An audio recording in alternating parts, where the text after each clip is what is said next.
Departure by Alan Wake. The man turned to face me. His face was covered in shadows. It was hard to make him out in the darkness of the forest that surrounded us, but the axe he lifted was plain to see. It glistened with the blood of his victim. He grinned madly. The shadows were alive, distorting his features. It was a scene from a nightmare, but I was awake. The Taken stood before me. It was impossible to focus on it, as if it stood in a blind spot caused by a brain tumor and eye disease. It was bleeding shadows like ink underwater, like a cloud of blood from a shark bite. I was terrified. I squeezed the flashlight like my life depended on it, willing it to stop coming any closer. Suddenly something gave, and the light seemed to shine. For a long time, the dark presence had been weak, sleeping. Nothing but a half-forgotten nightmare or a shadowy flicker in the corner of an eye in the forest at night. Not real enough to properly exist, and yet too evocative to fade away completely. Now it was waking up. The rider like a fly caught in a spider. I heard them before I saw them, swooping down from the sky and screeching as they came. I spun around just as the cloud was upon me. For an instant, I stared into 100 dead eyes, black pearls glittering in the dark. At first, I kept finding the pages as if by accident. The book I couldn't remember was either a terrible and true prophecy or an act of creation that had rewritten the world. I began to hunt the pages feverishly, for they held the answer to the mystery. I stepped into the gas station's garage. It was dark and quiet. The place was a mess. It looked like someone trashed the place or that there'd been some kind of fight. Light spilled into the room through an open door at the back, and I made my way toward it. Without any warning, I was blinded by a bright light, an old portable TV on the shelf. "The cabin on Cauldron Lake?" she asked. The sheriff looked at me suspiciously. The early morning light flooded through the office windows. I would probably never have gotten out of the woods alive without her help, but I couldn't tell her the truth of what I'd faced the previous night. She'd think I was lying. Stucky spat on the garage floor and tried to shake the cobwebs from his head. Ever since the couple never showed to pick up the keys, things had been fuzzy. Something, a feeling caught his attention. Stucky looked up and stared as his brain tried in vain to process. Rose knew she had been gushing, but right now she didn't care. As far as she was concerned, her brief meeting with Alan Wake was literally the high point of her life. She watched as he got in the car with his wife. She was pretty, confident, at ease with Wake. Not like Rose. They were perfect for each other. Barry Wheeler was bouncing off the walls. He jumped on a plane after his calls were ignored by both Al and Alice for several days. It could mean that they were both on a second honeymoon, but Barry didn't buy it. Al had been way too unstable for that, not sleeping, messed up. Toby knew the smell. It was the man, the nice man who always gave him treats and never got tired of playing with him. Toby wagged his tail in excited anticipation and gave a joyous bark. Then there was another smell, a wrong smell, and it was alien enough to stop Toby in his tracks. Confused, Barry took another sip of the heavenly coffee. He grinned at Rose. Surely this was love. Rose gushed on breathlessly. "The new one will be a masterpiece, I know it. You must tell him not to listen to the trolls in the forums saying Departure will never get finished. He should take his time and make it perfect. It's true what they say about the fall and the sudden stop at the end. I'd lain here in the snow while the lurid chain of scenes that had led me here kept playing in my head. A rerun of my own private snuff movie. A memory of my corpse. Alone at my own wake. Thinking in metaphors again. The femme fatale was gone. Only a sour taste remained of the kiss. This was a late goodbye. 13 years after I'd gotten my revenge, it had finally caught up with me. It had been a long time to bear the pain. My blood painted the snow red. A gruesome slushy dissolved all the scattered painkillers and leisurely dripped down to the sewer, mingling with the bile of the city. In spite of its human mask, to describe the dark presence as intelligent would have implied human qualities on something decidedly inhuman. Nonetheless, it found the one spot in the diner that was dark enough. Some light spilled into the corridor, ravaging it, but it took The kidnapper fired his gun one last time, and the shadow vanished into the darkness it had come from. See?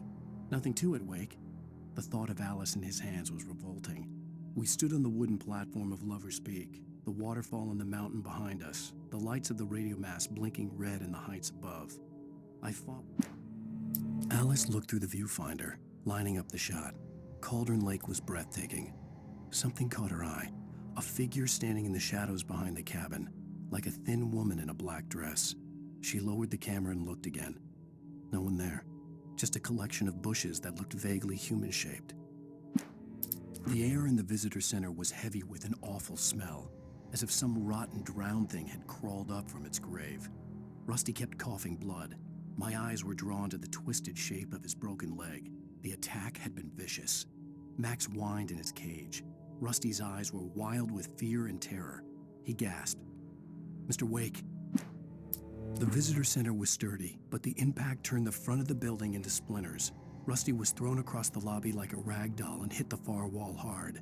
It didn't hurt until he tried to move and saw his leg bend the wrong way, felt the broken ribs stabbing him on the inside. At the last instant, I changed direction and threw myself down. The axe splintered the trunk of a tree. I stumbled into the pool of bright light. My lungs burned. I was too exhausted to move. I tensed as I waited for the killing blow, but it never came. In that last instant of consciousness, Rusty thought about Rose. He was older than she was. Rose was barely out of her teens, but she made him feel young and forget what a train wreck his long-dead marriage had been. He still wore the ring. I turned the corner, afraid of what the flashlight's beam might reveal. Suddenly, a roughly painted symbol of a torch glowed in the light. Behind it, hidden by a rock, sat a battered metal trunk. It was here for a reason, packed with supplies, batteries, flares, ammo.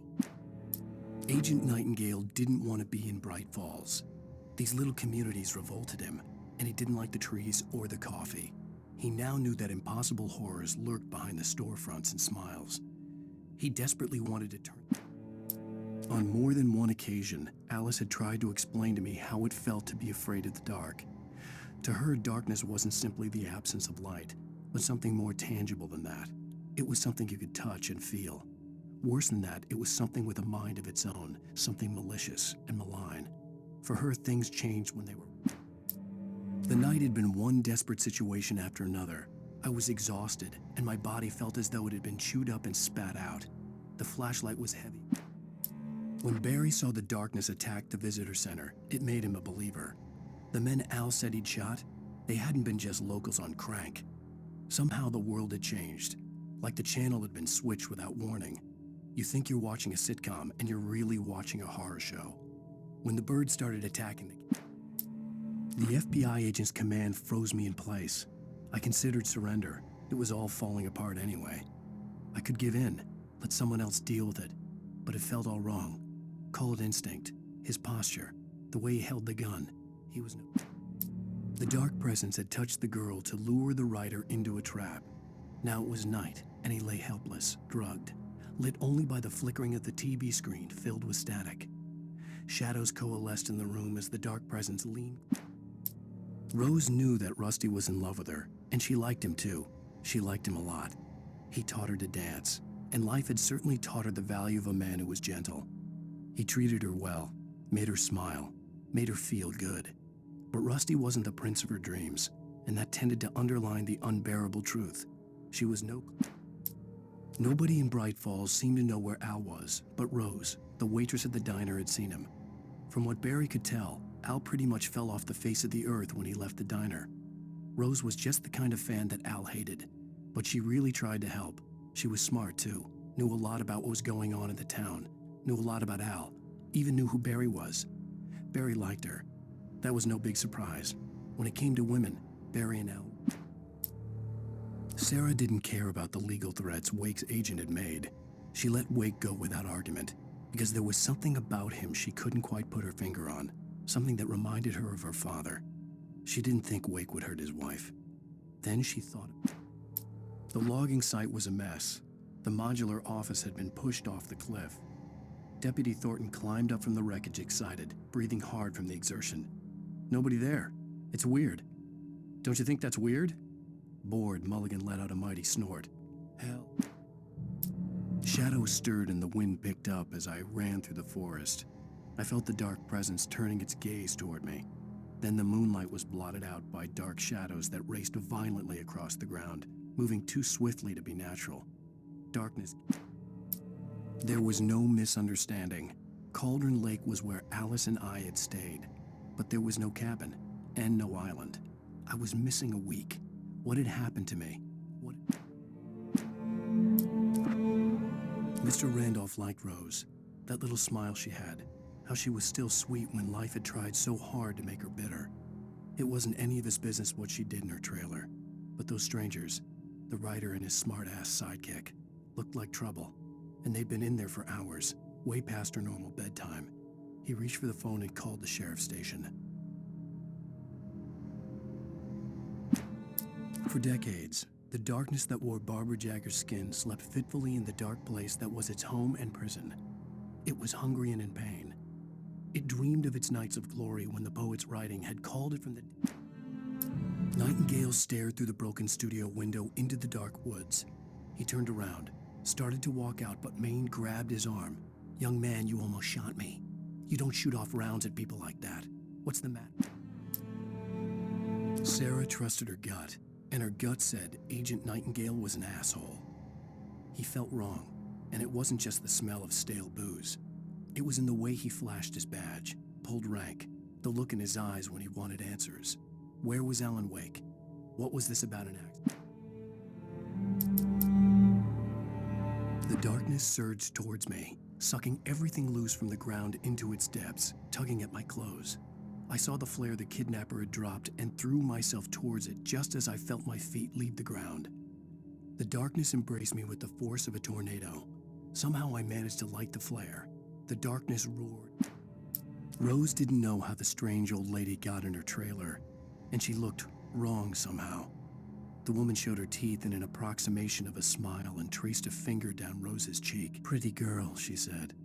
Rose felt as if she was falling asleep, but her knees didn't buckle. Touched by the dark presence, Rose was lost in a dreamland where everything was drawn in black and gray crayons. The old lady had promised her that all her wishes would come true. She would be Alan Wake's muse. She was smiling so hard. Danny had stepped out, but what stumbled back in was something else, something alien, a monster. Walter tried to kill it, first with his fists, then a chair. It wouldn't die. Instead, it kept coming, unaffected by the beating it had taken. After Walter managed to kick it down, the bulldozer's engine roared to life. Mud and rocks flew as it fought for traction. It crashed through the concrete wall and landed heavily in the yard. If it were an animal, it would have shaken its head after the impact, fixed its eyes on me, and charged. Of course. Even after all this time, hearing the Night Springs theme caused a surge of conflicting emotions in me. It had been my first real writing gig. Barry had known a guy who knew a guy, and suddenly I'd been a semi-regular writer on the show. I'd always been ashamed of the job. Felt it was trash. I'd wanted to be an artist, a novelist. I'd been naive back then. With Nightingale gone and the night wind blowing in through the broken studio window, Maine stared at Sarah. The sheriff looked away. Maine's voice shook with barely controlled anger. "That boy's doing more drinking than thinking. I hope you know what you're doing, Sarah." When Thomas Zane fell for Barbara Jagger, it happened fast. She was young, vibrant, and beautiful, full of life. He had never been a very happy man, and without any seeming effort, she had changed all that. Zane felt good for the first time in his life. Everything she did was another piece of a jigsaw puzzle he hadn't even known he'd been missing. And best of all, some of the taken retained echoes of their former selves, but these were just the nerve twitches of a dead thing. Nothing remained but a shell covered and filled with darkness. In most cases, these puppets were enough for the purposes of the dark presence. But for anything more elaborate, as with the writer, it was different. It needed his mind. And so rather than taking him over completely, I stared through the bars of the jail cell. Barry stood behind me, swaying on his feet, looking as ill as I felt. Agent Nightingale stood on the other side of the bars with Sheriff Breaker. Nightingale had a stack of manuscript pages in his hand. He seemed unhinged as he gloated. "Well, I've got you now, Raymond Chandler. It's all..." Things were never as simple in real life as in fiction. I had lost count of the times I had wished there'd be a clear reason for my writer's block, something to fight, something to lash out on. There wasn't. I was filled with doubt. I was nothing like the hero in my books. Alex Casey had gone through his life with single-minded determination.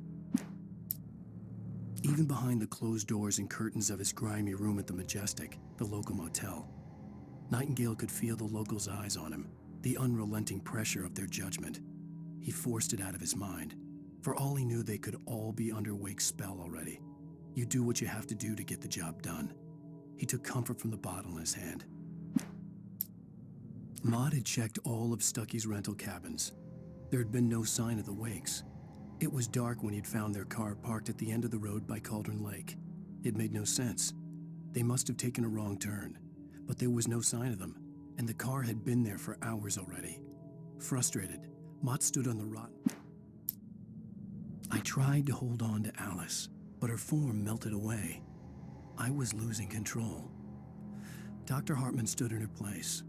I wanted to hit him, but my arms were jelly. He smiled. It was a reassuring smile, and I hated him for it. "I had to give you a sedative. Don't fight it. You went through another rough period. Right now it's very..." For Mott, spying on the writer on the ferry had been a disappointment. His boss had made Wake out to be something special, but Mott hadn't been impressed. He'd gotten a good long look at the wife, though, and he liked what he saw. Mott had fantasized about goading Wake into a fight. Doc sat down heavily. He examined Barry and Rose. Barry was already recovering. Rose was another story. She was conscious, but she was barely present, almost delirious, disturbed, touched in the head, they used to say. It wasn't the first time Doc had seen someone in such a state, but it had been over 30 years. Doc poured himself a stiff drink. I lifted the page in front of my eyes and read it. In it, I lifted the page in front of my eyes and read it. In it, I lifted the page in front of my eyes.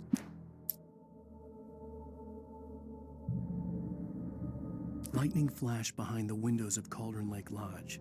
Tor Anderson laughed and held the steel hammer above his head. Nurse Sinclair was trying to calm him down without success. Tor grinned madly and shouted, "My hammer's up. Here's a friendly poke from Molnir, wench." He brought the hammer down with all his might on Sinclair's head. Zane could feel the poems, taking form, shaping things. As he experimented, he imagined he could almost feel the power surging through the keys of the typewriter. It exhilarated him.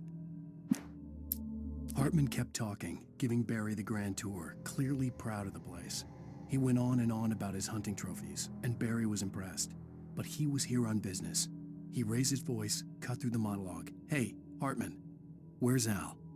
Hartman stopped in mid-sentence, annoyed at the interruption. He nodded at the hulking. Hartman followed the fall of Alan Wake with his binoculars. When the rider hit the water, he ordered Jack to take the boat to him. The spot was easy to see in the dark, even with all the extra lights in the boat. The flare floated and kept burning, even in the water. Jack turned the radio louder as the engine sputtered. The music was rough and clanking, something the Anderson... Hartman knew he was no creator. He had no ambitions on that front, and he certainly didn't want to end up like every artist he had worked with here, damaged in ways that were hard to describe, or worse. It was enough for Hartman to maintain creative control.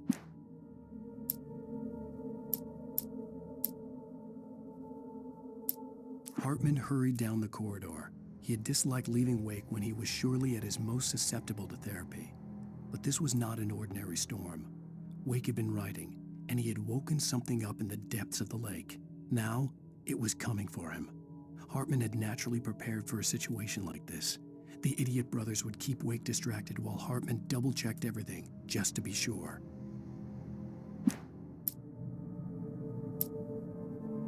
Agent Nightingale stared at the passed-out rider. The man was sleeping off one hell of a night. Nightingale felt a stab of envy at Wake's oblivion, but he had a job to do. He put the gun to Wake's head and almost became a murderer. His hand shook and his throat felt tight and dry.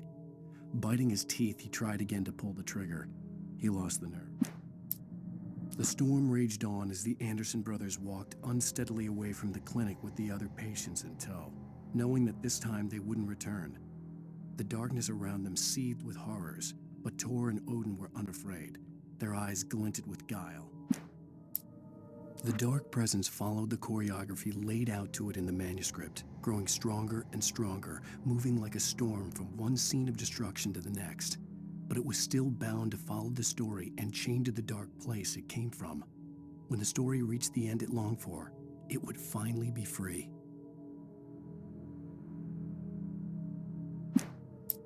It's 1976. Madness reigns at the Anderson farm. Contrary to all logic, the headiest ingredient of their moonshine is unfiltered water from Cauldron Lake. The Andersons feel like gods. Odin can't stop laughing. Again, Alice's screams rang in the stillness of the night. I saw myself run toward the cabin, flashlight in my hand. I followed my past self. I was an out-of-body observer, a time traveler in a crazy drunken dream. This was the beginning. The night Alice had disappeared. The mystery of what had happened during the missing week was about to reveal itself. When he stopped the car at the Anderson farm, Walter felt relieved. Oblivion was close at hand. The brothers wouldn't miss a jar of moonshine or two in the booby hatch. But then he saw the man on the porch, and he knew who it was. Driving for his life and knowing it was useless, he didn't realize he was crying until he couldn't see the road for the tears.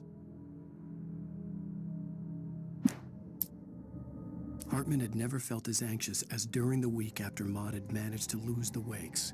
Their car stood by the path that had once led to Diver's Isle. Hartman thought about Thomas Aine's cabin in the depths. It was only a matter of time before Wake started writing.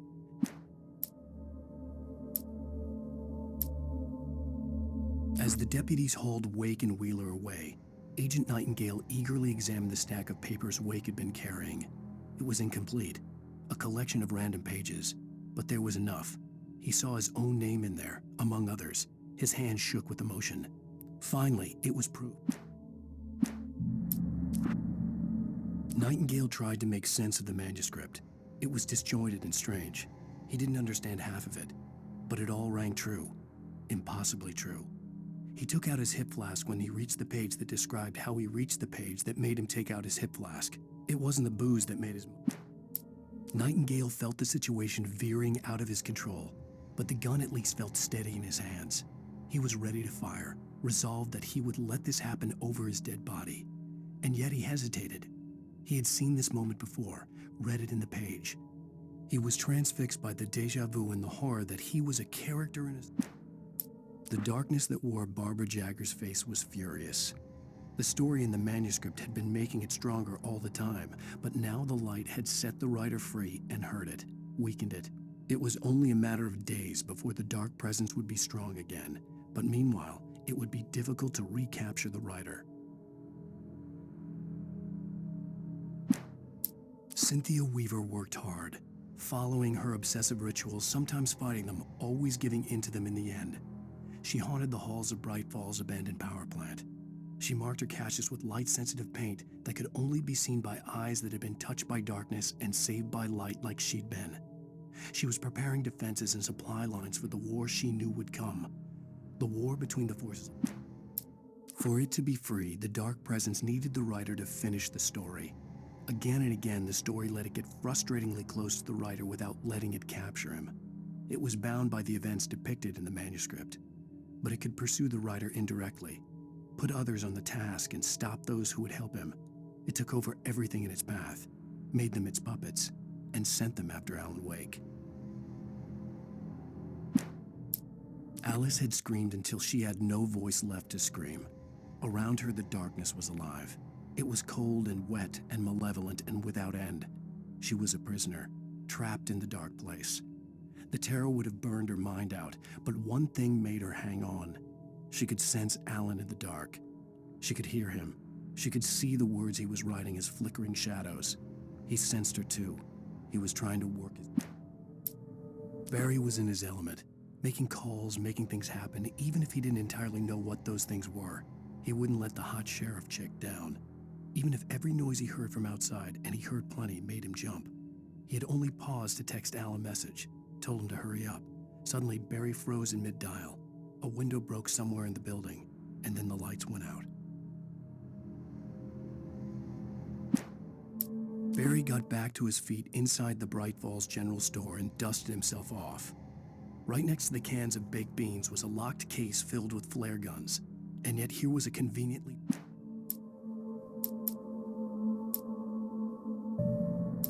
Thomas Zane knew he had to remove all that had made this horror possible, including himself.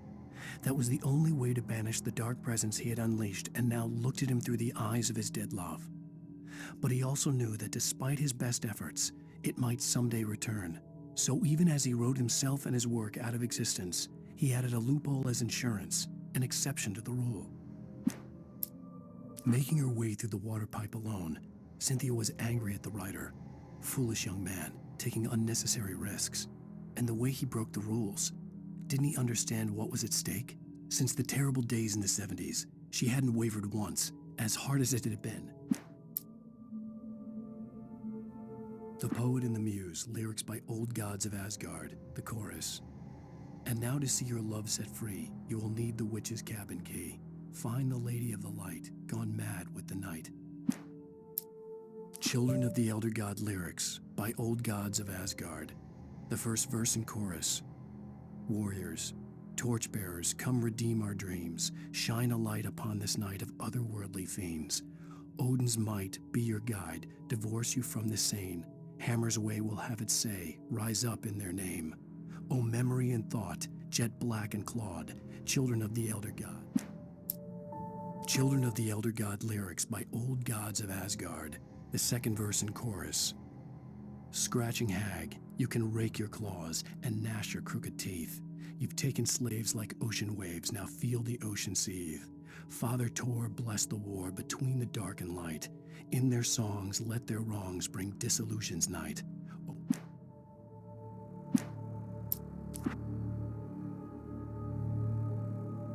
The dark presence was no longer trying to capture the writer so he could create the ending it wanted. The writer knew too much. He was too strong. And he carried a weapon left behind by Thomas Zane, something that could hurt it. Now, the darkness was doing everything in its power to simply... The bottom of Cauldron Lake was a graveyard of things the lake had claimed in one way or another over the decades. The dark presence brought them up in its wake, scattering the rotten waterlogged hull of an old boat here, the remains of a long-ago crashed airplane there, trees shattered under the impacts. The earth groaned. It didn't even notice. Zane cut its heart out, but it didn't die. The thing that wore Barbara's face kept crooning sweet nothings sugar-laced with poison. He put on the suit, untied the monster from the chair. The thing in his arms thrashed weakly, but he held fast. He stepped outside, off the pier, and into the dark water, a sinking pinprick of light descending toward a bottom that never came.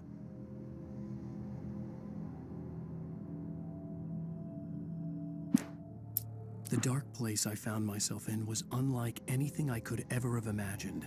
It wasn't solid. It flowed. It was conceptual and subjective. For someone else, an artist in another field, it would have been very different. I could sense the story of the manuscript all around me. The words and ideas flew. After Zane had gone, I stood alone in the shifting dream that was the dark place. I had to find a way to the cabin. I'd written myself a way through this place in the manuscript. I followed the idea of a path. I'd written myself across the ocean that blocked my way, and with that, there was a bridge to the island beyond. The idea of the cabin. The Poet and the Muse, lyrics by Old Gods of Asgard, the first verse. There's an old tale wrought with mystery of Tom the Poet and his muse, and a magic lake which gave a life to the words the poet used. Now the muse, she was his happiness, and he rhymed about her grace, and told her stories of treasures deep beneath the blackened waves, till in the stillness of one dawn, still in its mist. The Poet and the Muse, lyrics by Old Gods of Asgard, the second verse. The poet came down to the lake to call out to his dear. When there was no answer, he was overcome with fear. He searched in vain for his treasure lost, and too soon the night would fall.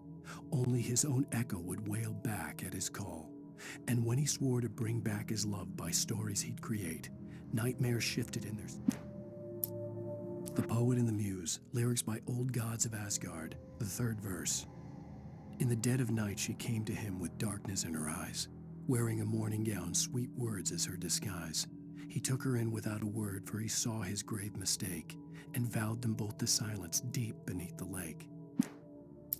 In the end, Barry wasn't going to shoot Sarah. They both knew that. Once she had no chance of catching up to Wake, Barry gave up the gun and sat down on the floor, shielding his face from the merciless glare of the well-lit room. "I don't think I'm ever going to see him again," he said in a weak voice. Sarah didn't have it in her to be mad at him. Besides, he was probably right.